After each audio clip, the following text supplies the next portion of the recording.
नमस्कार, मैं हूं किरण रावत और आप देख रहे हैं समाचार फॉर यू। एक नजर आज की हेडलाइंस। मुख्यमंत्री पुष्कर सिंह धामी ने देहरादून स्थित विधानसभा परिसर में विभिन्न कार्यालयों का किया निरीक्षण। अधिकारियों और कर्मचारियों को जनता की अपेक्षाओं के अनुरूप काम करने के दिए निर्देश। देहरादून में आज कानून व्यवस्था को लेकर उत्तराखंड कांग्रेस का राजभवन कूच, कहा अपराधियों को संरक्षण देने का काम कर रही भाजपा सरकार। देहरादून नगर निगम में फर्जी नियुक्तियों के जरिए 80 करोड़ का घोटाला, हाईकोर्ट ने तलब की रिपोर्ट। देहरादून नगर निगम की बोर्ड बैठक में मचा हंगामा, भाजपा कांग्रेस पार्षदों में जमकर हुई भिड़ंत। हरिद्वार के शिवालिक नगर कॉलोनी में दिन दहाड़े होटल कारोबारी की बेटी को बदमाशों ने बनाया बंधक। अब खबरें विस्तार से। मुख्यमंत्री पुष्कर सिंह धामी ने देहरादून स्थित विधानसभा परिसर में विभिन्न कार्यालयों का निरीक्षण किया। उन्होंने विधानसभा सचिवालय, मंत्री कक्षों और अन्य प्रशासनिक दफ्तरों की कार्यप्रणाली की जानकारी ली।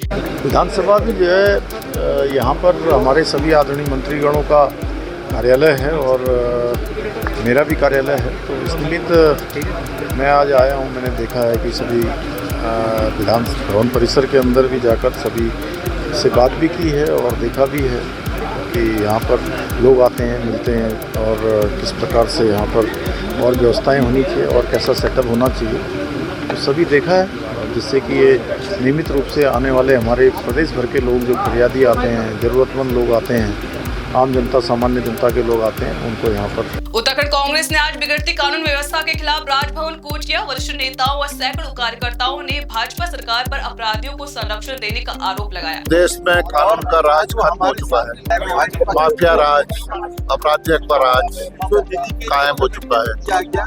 सरकार के इशारे पर अपराधी बेखौफ बेलगाम हो चुके हैं। पूरा संरक्षण है सरकार का।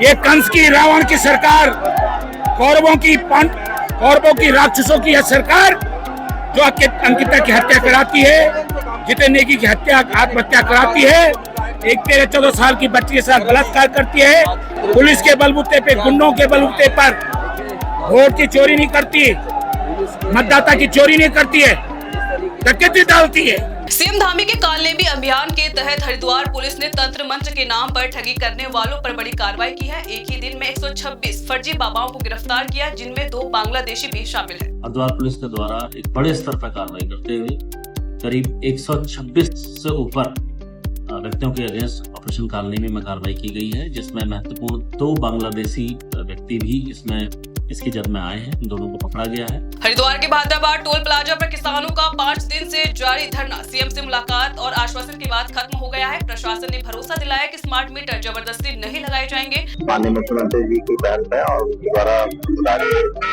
मीटिंग के बाद जो प्रतिनिधिमंडल है उनसे बात करके ये धरने को समाप्त किया गया है और उनकी डिमांड थी उसको पूरा करने के लिए जो निर्देश है वो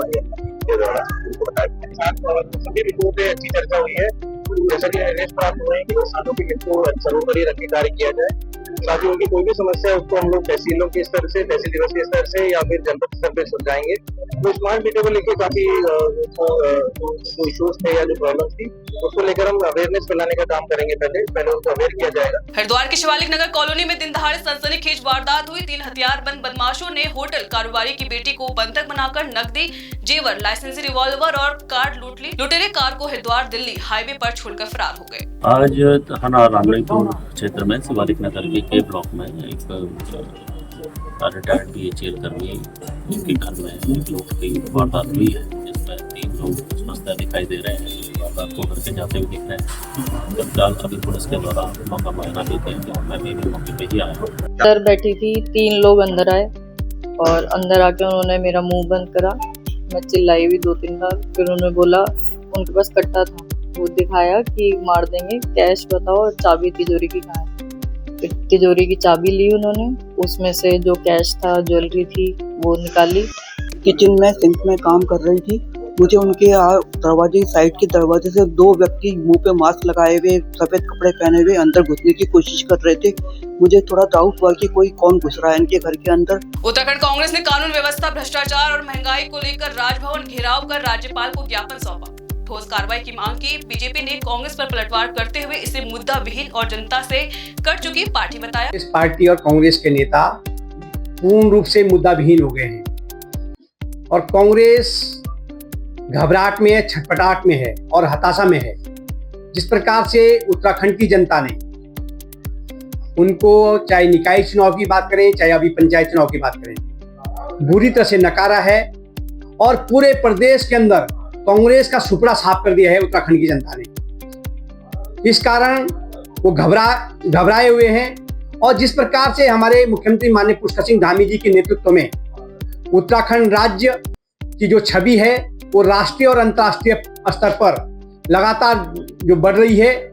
उत्तराखंड में मंत्रिमंडल विस्तार को लेकर चर्चाएं तेज है। भाजपा के कई विधायक केंद्रीय नेताओं से मिल रहे हैं। पूर्व सीएम त्रिवेंद्र सिंह रावत ने बताया कि मंत्रिमंडल विस्तार मुख्यमंत्री का अधिकार है और समय आने पर वे निर्णय लेंगे। नहीं, ऐसा कुछ नहीं है, ये मुख्यमंत्री जी का विशेषाधिकार है और वो जब भी उनको उचित लगेगा वो करेंगे।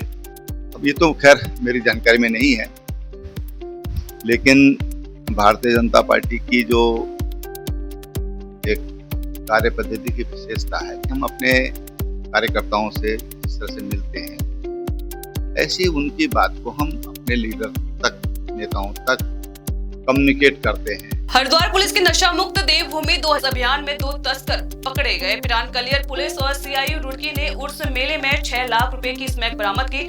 आरोपियों से सप्लाई नेटवर्क का पता लगाने के लिए पूछताछ जारी है। लगातार ड्रग्स के अगेंस्ट कार्य कर रही है, जिसमें आज कलियर पुलिस के द्वारा 129 ग्राम स्मैक के साथ 2 अभियुक्तों को पकड़ा गया है। दोनों ही अभियुक्त बरेली के रहने वाले हैं और यहाँ कलियर क्षेत्र में सालाना उर्स मेले के दौरान अपनी इस स्मैक को खपत करने के लिए लाए थे। पुलिस इसमें जो बैकवर्ड और फॉरवर्ड लिंकेजेस पे भी काम कर रही है। जहाँ पर ये लैंडिंग होनी थी उनको भी पुलिस के द्वारा चेक किया जा रहा है, उनके खिलाफ भी साक्ष्य। हरिद्वार में किसानों को बड़ी राहत। जिलाधिकारी मयूर दीक्षित ने नियमित किसान दिवस मनाने का ऐलान किया। किसान दिवस पर उनकी समस्याएं प्राथमिकता से सुनी जाएगी और मौके पर समाधान की कोशिश होगी। यह फैसला भाद्रवार धरने के बाद लिया गया। ये कल काफी सकारात्मक वार्ता की गई थी और इसमें माननीय मुख्यमंत्री जी के निर्देश है कि जो भी किसान लोगों की समस्या है उसको सभी डिपार्टमेंट के साथ बैठ के निस्तारण किया जाए।